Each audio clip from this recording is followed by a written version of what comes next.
good evening and thank you for joining us on the Atlantic Television News, major news. First, the headlines. Court sentences 5 to death for murder in Rivers State.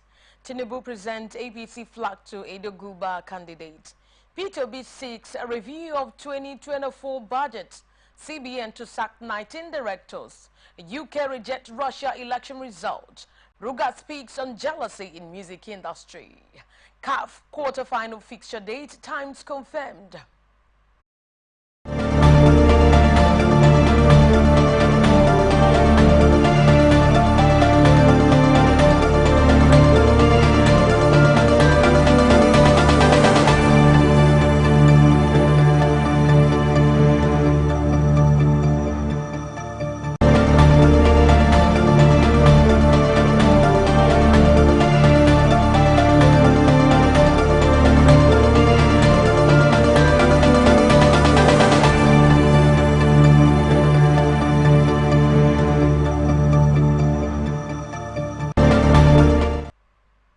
This is the major news on Atlantic Television Network. I am Angel.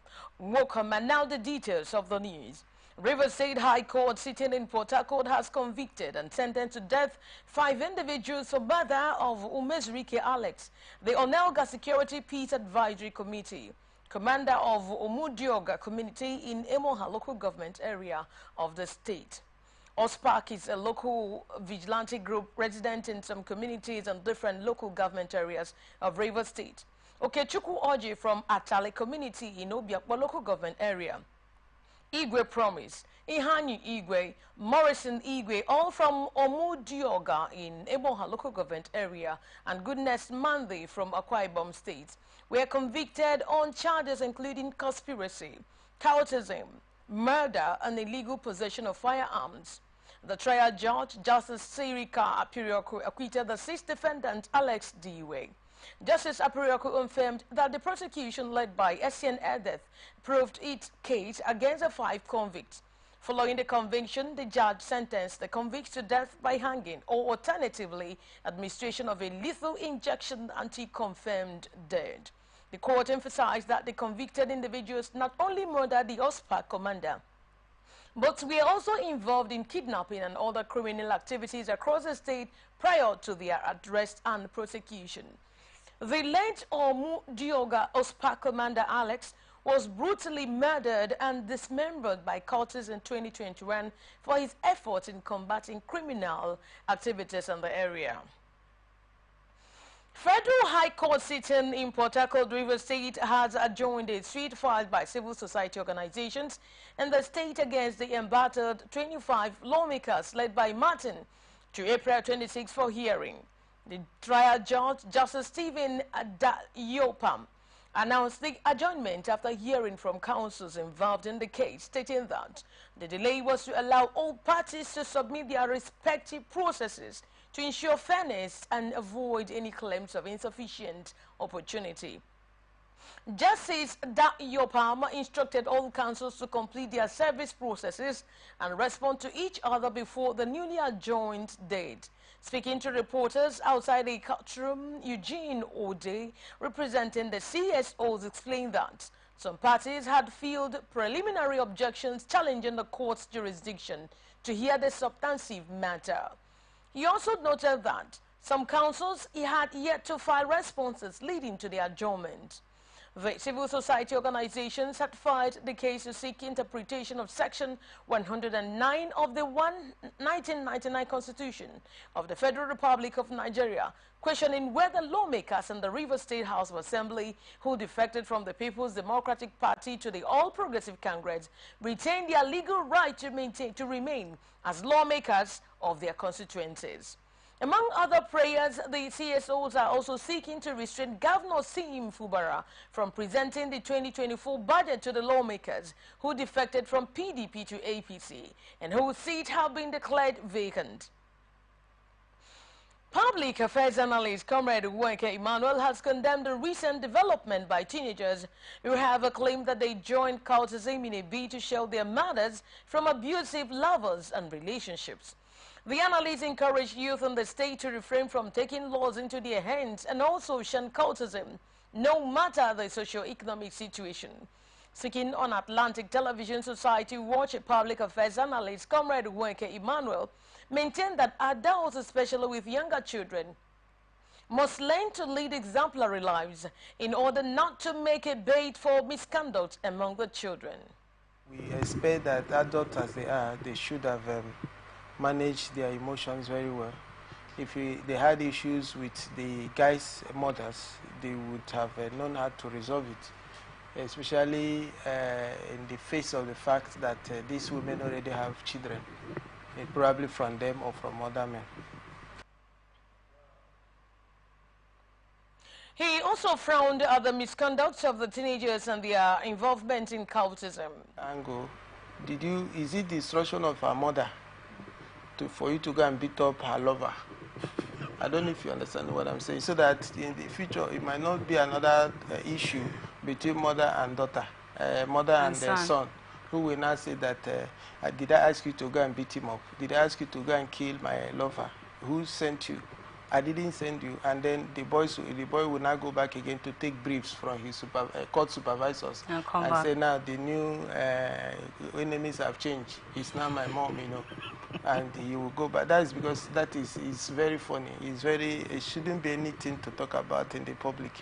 Now, it's very dangerous for any child, any young person or old to join groups, you know, abhorrent groups that would not add any benefit to the society. Recall that the Rivers State Police Command has raided the hideout of self-confessed Daybam confraternity members in Bonny local government area, arresting Gift Hart and Raphael Green. The duo, who admitted to being in the confraternity, revealed they joined to protect their mothers from physical assault by their partners. All Progressive Congress has settled for Honorable Dennis Idahosa as his deputy governorship candidate in the September 21 Edo governorship election. APC National Chairman Abdullahi Umar Ganduje and National Secretary Senator Ajibola Bashiru are to present Senator Monday Okpebolo, the party's flag bearer, and his running mate to President Ahmed Bola Tinubu at the Villa. Idahosa is to replace Honorable Omoregie Ogbemidie Ihama, who was announced by the governorship candidate last week as his running mate. Idahosa, a House of Representatives member, emerged on Sunday night after a prolonged meeting by stakeholders from Edo, the party leadership and Vice President Kashim Shettima.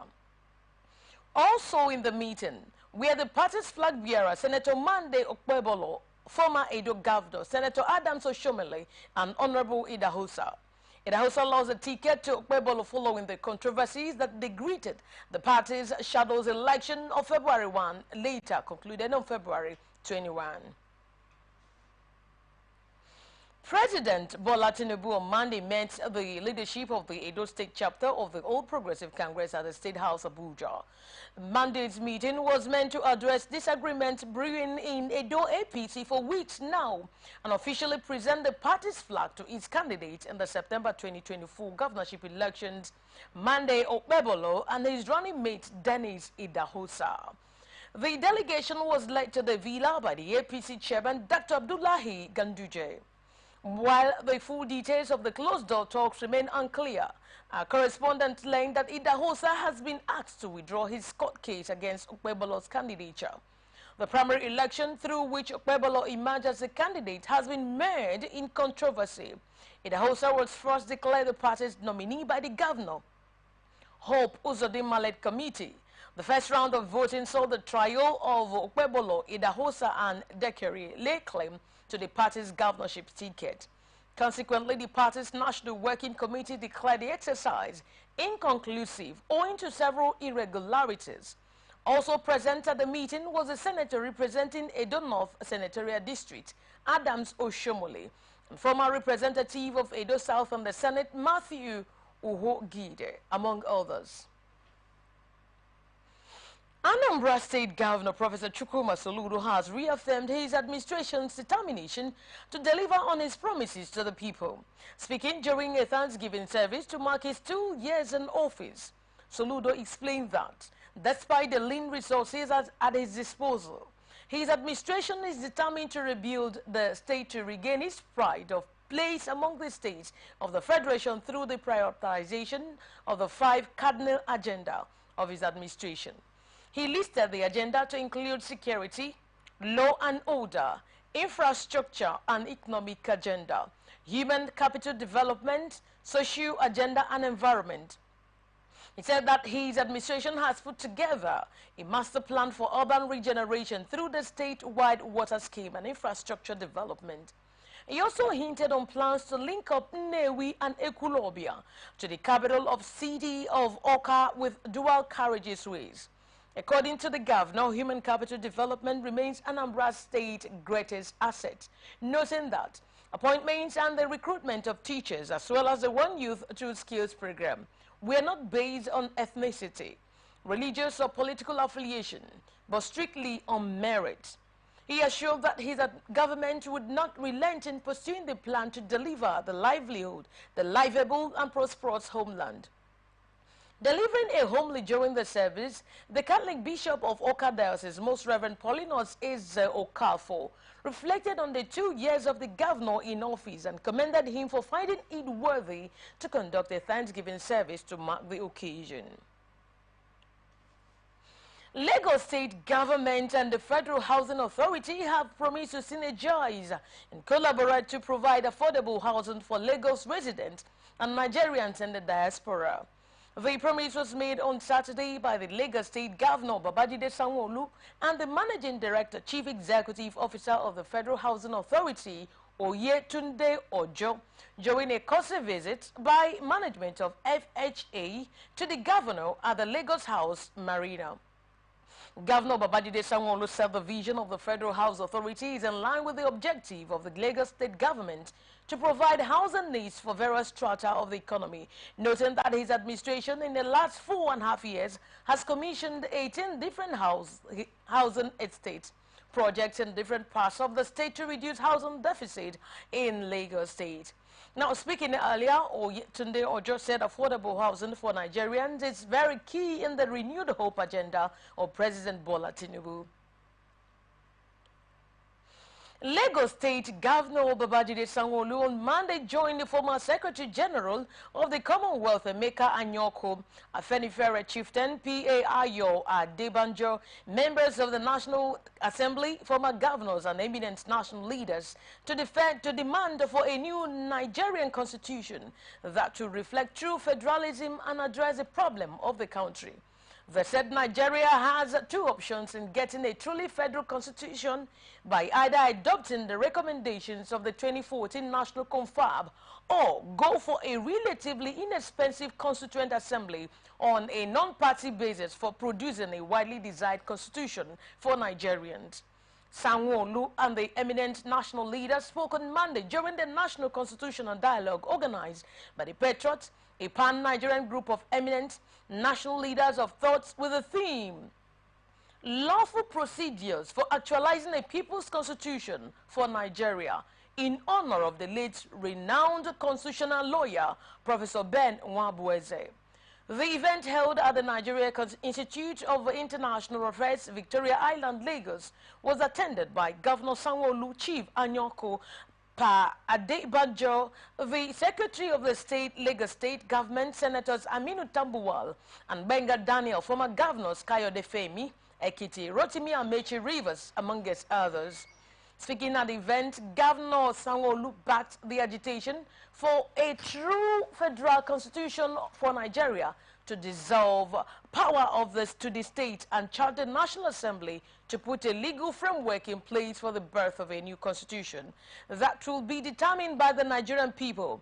Speaking earlier, Anyoko called for a constituent assembly to midwife a new constitution, saying the current 1999 constitution lacks the legitimacy expected in a pluralistic country like Nigeria. Ekiti State Police Command has arrested 7 suspects over alleged offenses, including stealing, armed robbery, burglary, and attempted murder. While parading the suspects at the police command in Ado Ekiti, the Commissioner of Police, Akinwale Adeniro, who was represented by the commander's PRO, DSP Sunday Abutu, said the command's rapid response squad arrested one Peter Olutade with a thin length of 12 mm iron rods valued at 261,000 naira belonging to Ekiti State Airport under construction. During interrogation, he said the suspect confessed to the crime and said he had previously stolen some iron rods from the site. Abutu further stated that on February 17, one Ayeni Emmanuel and Suleiman Olaluwa were arrested within Ekiti State University campus while attempting to remove one Toyota Matrix car at the car park. The PRO said investigation revealed that the suspects were responsible for stealing a Toyota Corolla car in Ado-Ekiti, a Toyota Camry car in Ado-Ekiti, a Toyota Camry belonging to different owners. Abutu extolled good-spirited members of the public for the timely and useful information that led to their achievement. People's Democratic Party (PDP) in Osun State has won former Governor Adeboyega Oyetola to stop using President Bola Tinubu's name to disrupt governance in the state. The party also warned the former governor to stop his alleged disruptive activities. The party gave this warning in a statement issued by the state chairman, Sunday BC, on Monday in Oshobo. BC accused the former governor of being a bad loser who has been dropping Tinubu's name to perpetuate political evil in the state. Reacting, the Osun All Progressive Congress, in a statement by its chairman, Tadujin Lawal, described Oyetola as a peace-loving man. The party dismissed the claim by the PDP that Oyetola, the Minister of Marine and Blue Economy, is endangering the peace of Osun as not only outlandish but bogus. The Osun APC chairman Tadujin Lawal, in a statement issued by the party's Director of Media and Information, Chief Kola Olabisi, stated that the state PDP chairman and his cronies simply cooked up a lie to suit their response.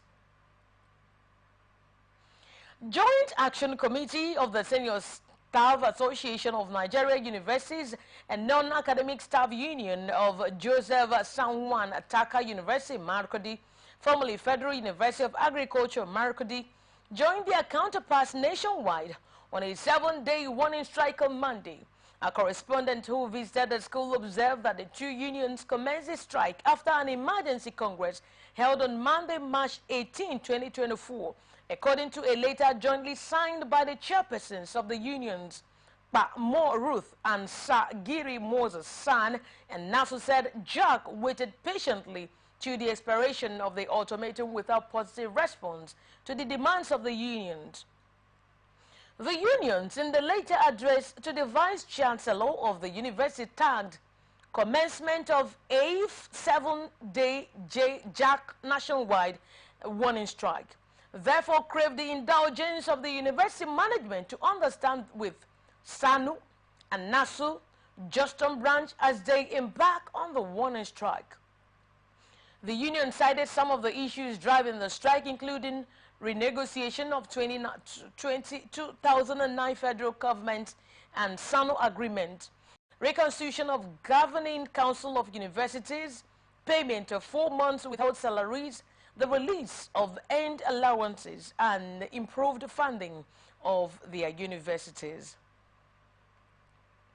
Federal Road Safety Corps in Benue State has raised the alarm on the imminent collapse of the Katsina Ala Bridge following the insistence of truck drivers turning the bridge into a parking lot.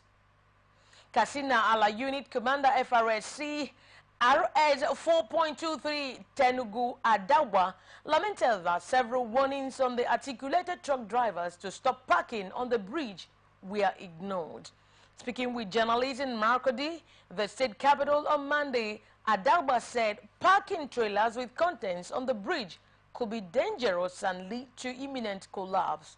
The bridge links the northeastern part of Benue State to Taraba and Cross River State and was recently rehabilitated by the federal government, while calling on articulated truck drivers to henceforth stop parking on the bridge. Adaba said The indiscriminate parking of articulated trucks that has started along the Katsina-Ala Bridge could pose a danger to the bridge. Suspected kidnappers have reportedly abducted and killed the traditional ruler of Riwai village in Lame District, Toro local government area of Bauchi State, Alhaji Garuba Badamasi. According to reports, the traditional ruler was reportedly kidnapped from his palace on March 15, 2024 by the gunmen who scared away residents with sporadic gunshots. ATN gathered that the gunmen, after abducting the late Badamasi, did not contact any of his family members for ransom payment. It was also gathered that Badamasi's body was later found after he had spent a day in captivity. His corpse, which was dumped close to the village, was said to have been recovered by villagers who were searching for him in the bush. Efforts to contact the Bauchi State Police Command over the development were not successful as of the time of filing this report. Spokesman of the command, SP Ahmed Wakili, did not respond to messages and calls put across to him. Minister of the Federal Capital Territory, Nyesom Wike, on Monday urged the newly sworn-in head of service, permanent secretaries, as well as chairmen and commissioners of the FCT Civil Service Commission to be committed and work for the success of President Bola Tinubu. Wike made the plea during the swearing-in ceremony of the officials by the Chief Judge of the FCT High Court, Justice Hussaini Baba Yusuf, represented by Justice Sivanus Oji Uriji. Recall that President Bola Tinubu on March 12 approved the appointment of the officials following his approval for the establishment of the FCT Civil Service Commission in October 2023. The minister, who described the occasion as a memorable day for the FCT, urged the new appointees to support the government of President Tinubu in realizing the renewed hope agenda, warning the newly sworn-in permanent secretaries against performing a below expectation. He also warned against the undue delay of files. Other than that, there will be no issuance of queries for non-performance. Rather, the person would be asked to go. Minister of the Federal Capital Territory, Nyesom Wike, on Monday urged the Senate to approve security votes for the territory to ensure seamless response to security threats. This is even as Wike defended the sum of over 1 billion naira as budget of the Federal Capital Territory Administration for the 2024 fiscal year before the Senate committees on FCT and FCT areas councils. He also narrated how he was able to save the sum of $53 million by renegotiating the operations aspect of the Abuja light rail contract form from $128 million to $75 million. The minister said the security vote has become necessary to enable the FCTA fund covert operations by security agencies to eliminate threats without going through the rigors of official bureaucracy, capable of delaying action and revealing sensitive security information. Wike attributed the difference in the increase to the expected loan from the commercial bank in the sum of 500 billion naira, which he said will be applied to new and ongoing projects in the territory. Terrorists have kidnapped 87 people after launching a fresh attack on the Kajuru Station community in Kajuru local government area of Kaduna State. A member of the Kajuru Station's youth, Harisu Dari, confirmed the incident to our correspondent on Monday in Kaduna. Harisu said the terrorists also broke into some shops and stole food items and other valuables. He said they invaded the village around 10 p.m. The attack came barely 2 days after 15 women and a man were abducted in the Dongon Noma community of the same local government area. Kajuru and Chinkun local government areas had in the past 2 weeks become the hut of kidnapping, causing tension in the state. Harisu explained that no contact has been established yet with the 87 locals abducted on Sunday night. When contacted, the State Public Relations Officer ASP Mansuri Hassan did not respond to calls or a text message sent to him by a correspondent as at the time of filing this report. Vandals have dismantled the rail tracks at Chinkun village in the Chinkun local government area of Kaduna State. A statement issued by the public relations officer, Northern District Nigerian Railway Corporation, Abdullahi, said it was difficult to arrange for logistics to evacuate tracked rails and sleepers before it got dark at the volatility of the axis, saying that they discussed with the local vigilantes and hunters to keep vigil on the stretch of the dismantled truck. He said they got a report on Sunday that the vandals were arrested during their illicit operation with two long trucks loaded with the rail track materials, lamenting that the third truck, a canter truck, was able to escape with some rail track materials. According to the statement, the case is at the present with the NSCDC OC anti-vandal for further investigation. At this moment, it can only be confirmed that the available suspects with the NSCDC are two truck drivers. He stated that the arrangement is ongoing for a meeting with the Nigeria Security and Civil Service Defense Corps Commander Kaduna State to follow up and to enable them to give a more responsible and comprehensive report. You are watching the Global News on Atlantic Television Network. We will be back after this short break. Stay tuned. From the line across the ocean to the land beyond the mountains, through the Sahara, we bring all sport news, live analysis, expert discussions on trending stories in politics, business, socio-economy, sports, and documentaries. So catch all the updates on the happenings around the globe. Stay focused on the fact today, only on ATN.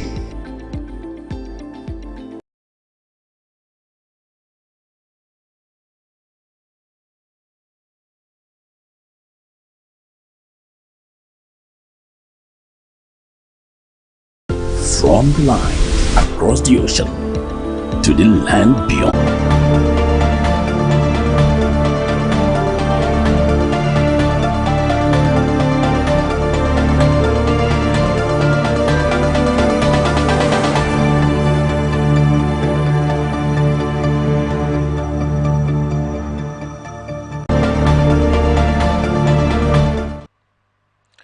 We're glad to have you back on the news. Now, more stories. Senator Monday condemned the killing of 15 personnel of the Nigerian Army who were on a peace mission in Delta State.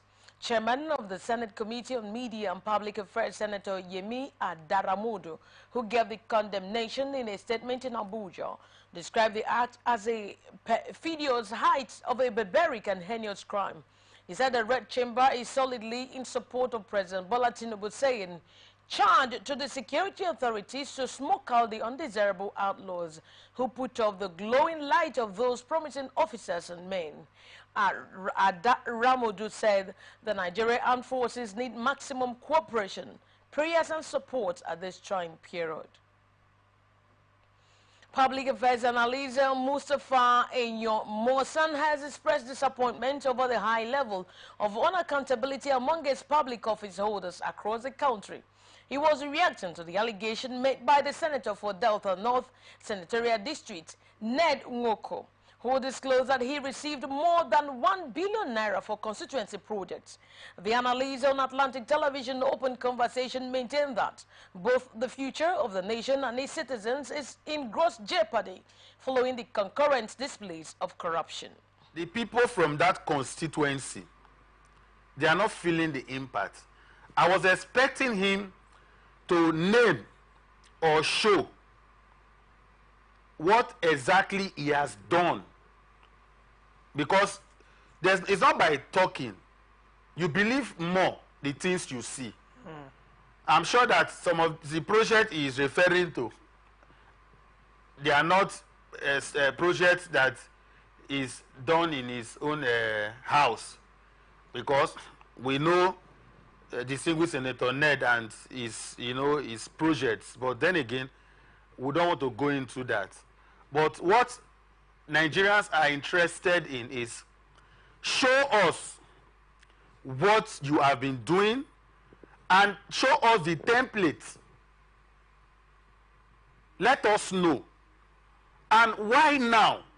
If that senator had not come out to say that people have been collecting money to the tune of thousands of millions and billions just because they are ranking senators, would Senator Ned Nwoko come out today to inform Nigerians that he has received ₦1 billion for? Mufasa therefore urged Nigerians to be vigilant and consistently demand for accountability of public resources. The duty of a lawmaker, apart from oversight and making of law, is a lawmaker supposed to even go beyond his brief of making laws for the people and begin to become contractors? Of course, I will not forget in a hurry the off the mic saga. If you remember, even when NDDC was saying that some of them even come bidding for, they are contractors. So let us know these people for who they are. I'm happy that all this revelation is coming from their own house. More will still come out. But Nigerians should be vigilant and continue to demand for accountability. We want to know what he has used that 1 billion to do in the lives of the people of Delta North Senatorial.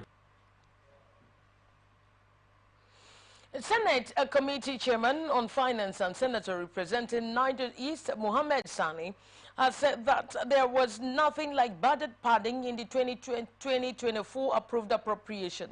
He said that this while addressing journalists and media on Monday, shortly after flagging off an empowerment scheme for over 2,800 constituent members, where they were presented with a sum of 50,000 naira each. According to him, Ningi's allegation may be right or wrong. However, the embattled senator did not follow the appropriate channel provided by the Red Chamber. The claim by Senator Abdul Ningi that over 3 trillion naira worth of projects in the 2024 Appropriations Act was without a specific location had led to his suspension from the Senate last week.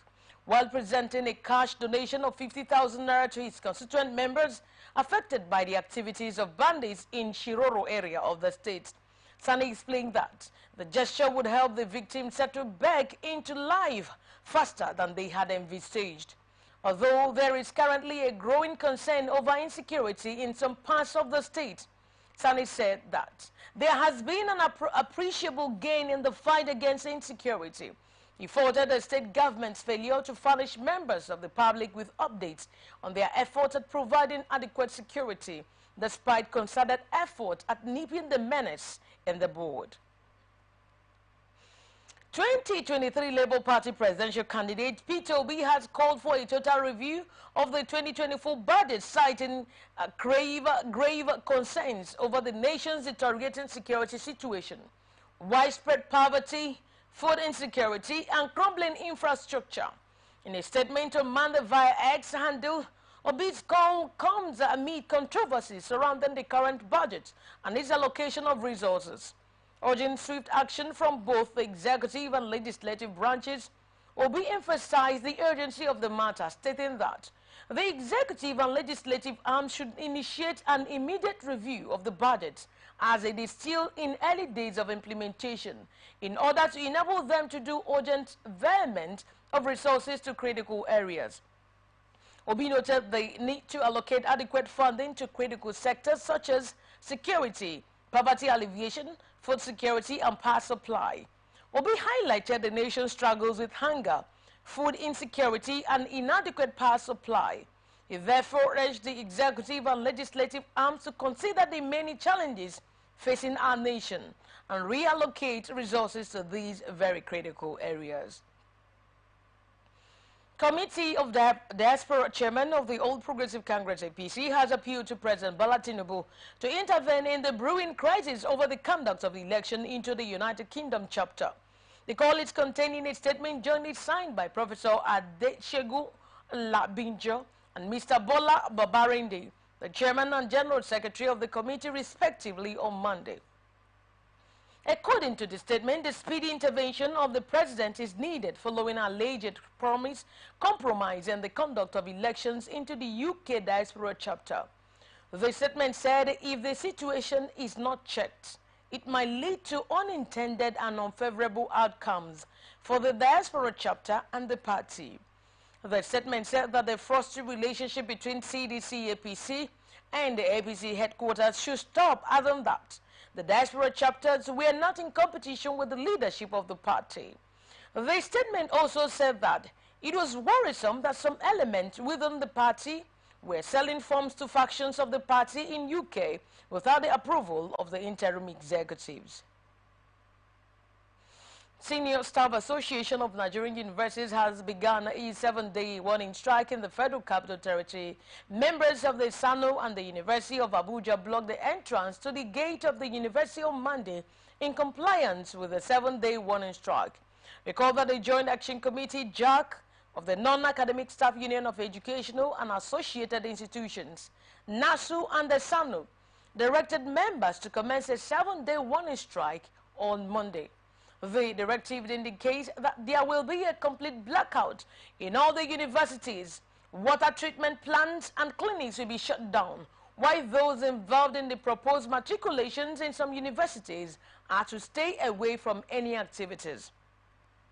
Meanwhile, President Bola Tinubu had recently directed that universities workers that were on prolonged strike in 2022 and had their salaries stopped by Muhammad Buhari's administration, the invocation of no work, no pay policy should be paid 4 months of the withheld salaries. While the Academic Staff Union of Universities members have since been paid, the non-teaching staff comprising SANU, NASU, and the National Association of Academic Technologies are yet to receive any payment.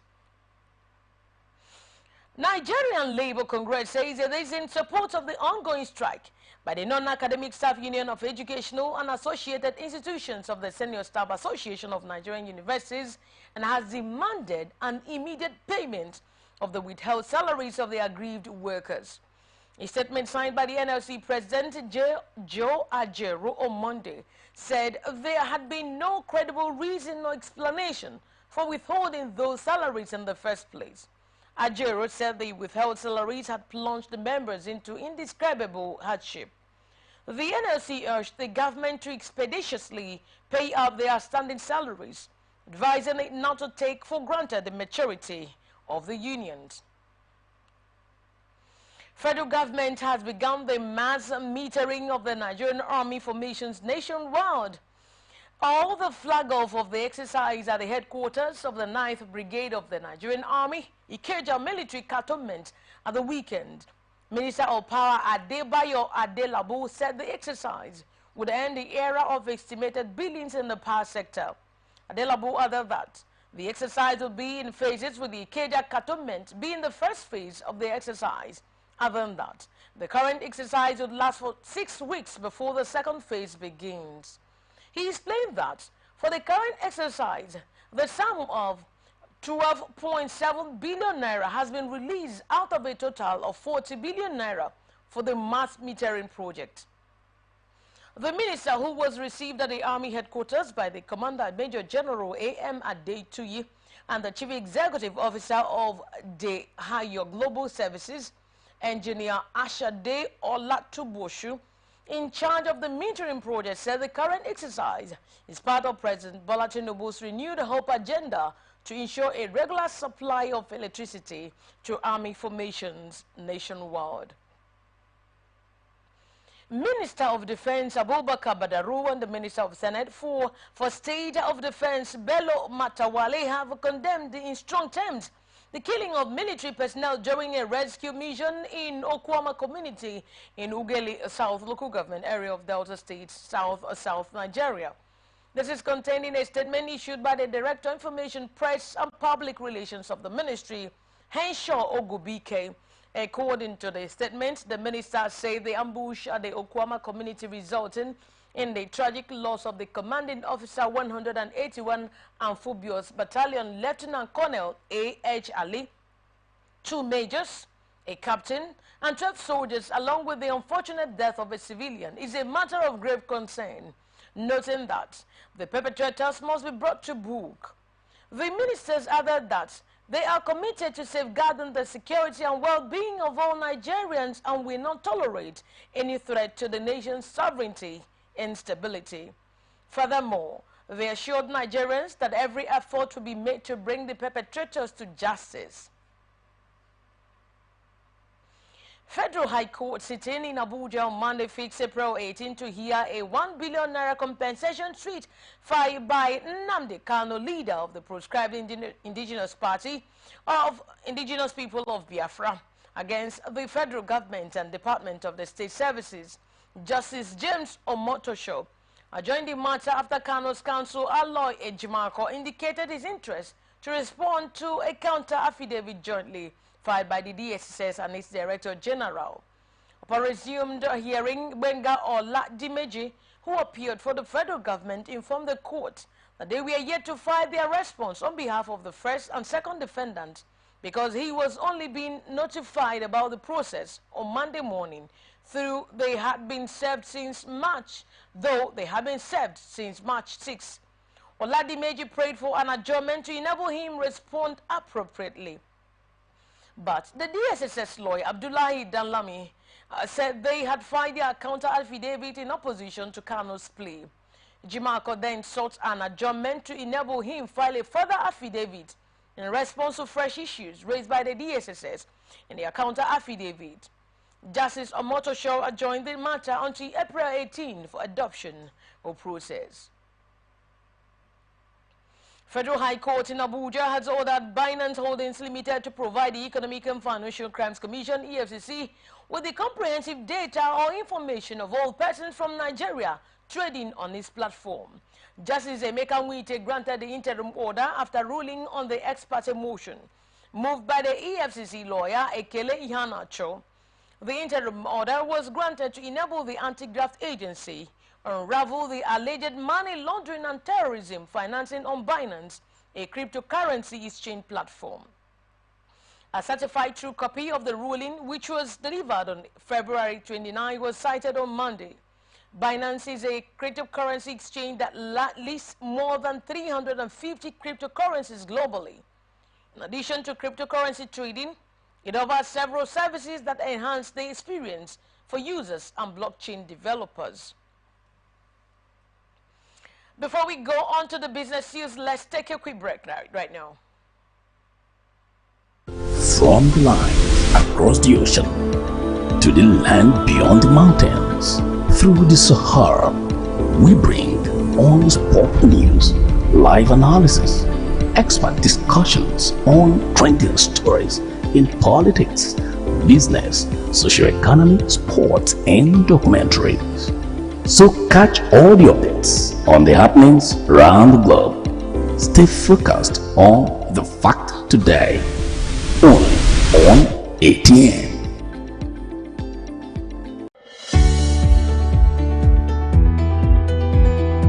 People into the country illegally. That is amazing. You human traffic.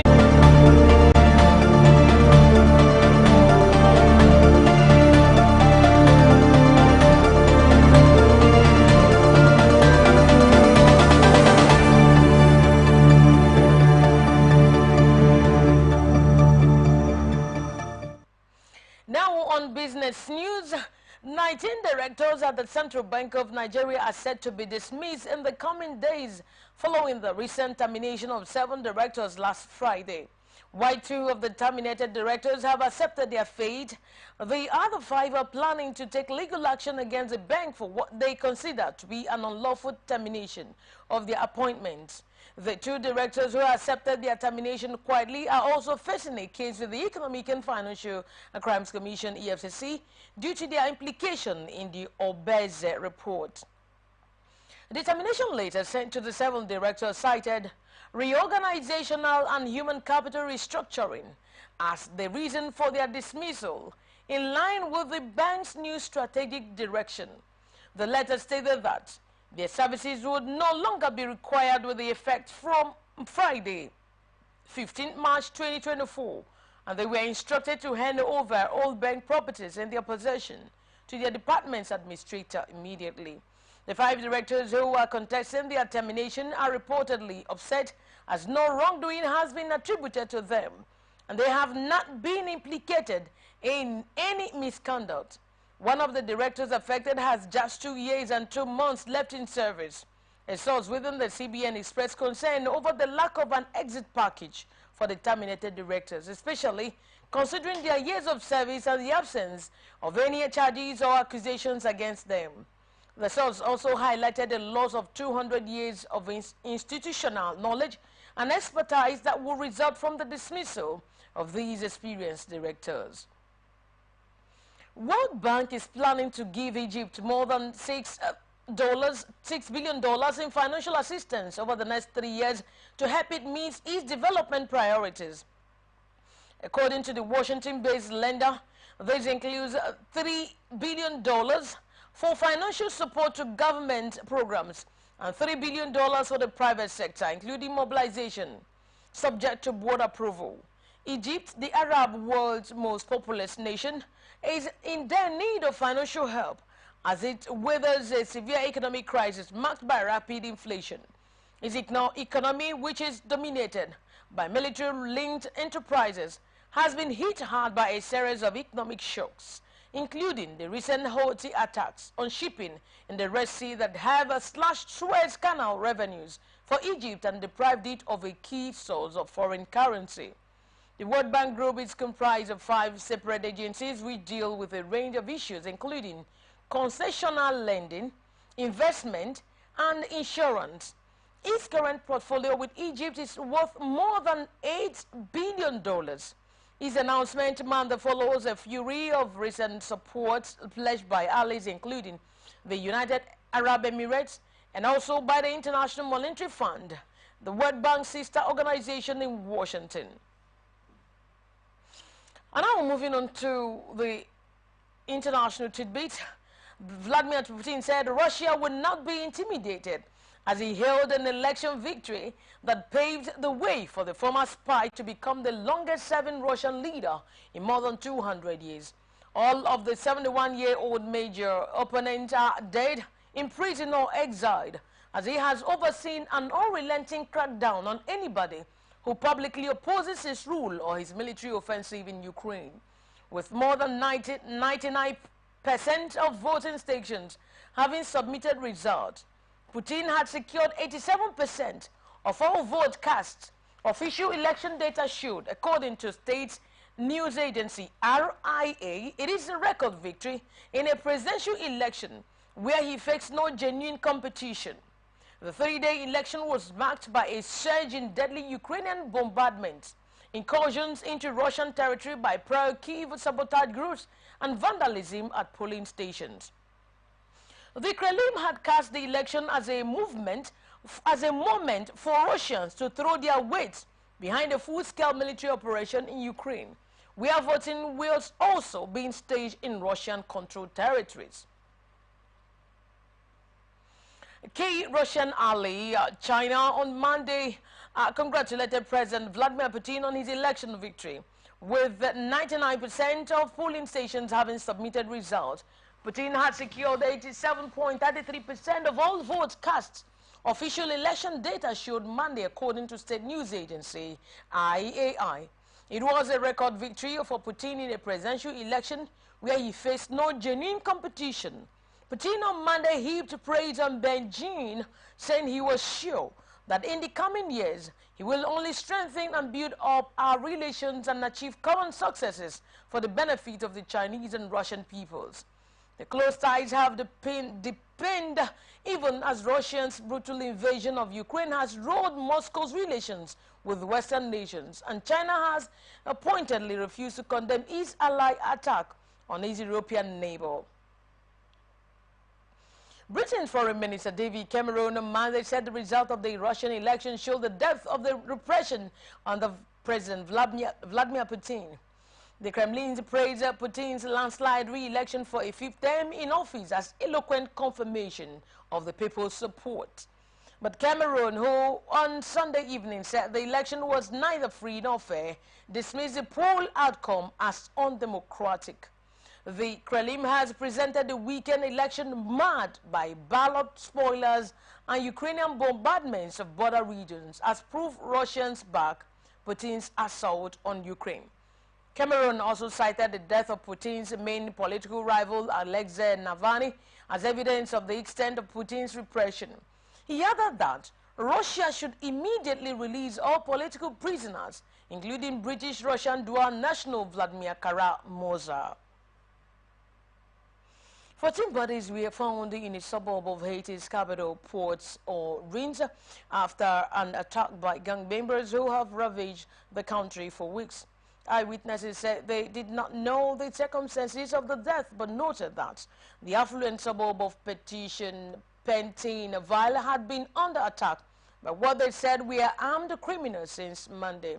Haiti has been engulfed for 2 weeks in a gang uprising by well-armed groups, saying that they all want to topple Prime Minister Ariel Henry. Last week, Henry agreed to step aside to follow information of an interim government following pressure from neighboring Caribbean countries and the United States. On Sunday, a curfew was extended until Wednesday in the Quest Department, which includes Port-au-Prince. A state of emergency is set to end April 3. And now let's look at entertainment news. Nigerian singer Ruga has stressed that lack of envy is the key to a long-lasting friendship or relationship in the music industry. Speaking on the recent interview, Ruga explained that jealousy is the enemy when it comes to friendships. Using himself an example, he stressed that envy can only come in between a friendship if the parties involved are naturally envious. He continued emphasizing on the need for support. And now to the exciting world of sports. Confederation of African Football has confirmed official dates and kickoff times for the CAF Confederation Cup quarterfinals fixtures. The quarterfinals will be played over a 2-leg format, with the first leg features confirmed for Saturday 31st March, ahead of the return leg set for Saturday 7 April. Nigeria's representative Rivers United will host holders Usma of Algeria in the first quarterfinal tie at the Goswell Akpabios International Stadium, Uyo, on Saturday, March 31. In another development, Saturday afternoon tie, former champions Stadium Malen will welcome Ghana's Dreams FC to Bamako to conclude the afternoon action. Later in the evening, Abu Salim welcomes former champions RS Bekani to the Martyrs of Benina Stadium for a late evening clash with the Moroccan side. The highly anticipated Egyptian hereby derby concludes the first leg round of the quarterfinals with a marquee quarterfinals fixtures as Future FC takes on former champions Zamalek SC at the Al Salam Stadium. Manchester City boss Pep Guardiola has his side on signing Paris Saint-Germain's loaned attacking midfielder Xavi Simons this summer. At just 20 years of age, Simons has impressed in the first season in Germany, with RB Leipzig potentially becoming a replacement for Kevin De Bruyne should the Belgian midfielder leave Manchester City in the summer transfer window. Reports suggest that De Bruyne has garnered interest from the Saudi Pro League, which could lead to a possible departure from the Etihad. Simons had made 36 appearances this season across all competitions, boasting 9 goals and 13 assists in his promising performances for Leipzig. PSG has not yet determined Simons' future, even as he completes his loan spell in Germany in June 2024. The Parisians are reportedly open to negotiating a swap deal involving Simons and Bernardo Silva, the Portuguese midfielder currently playing for Manchester City.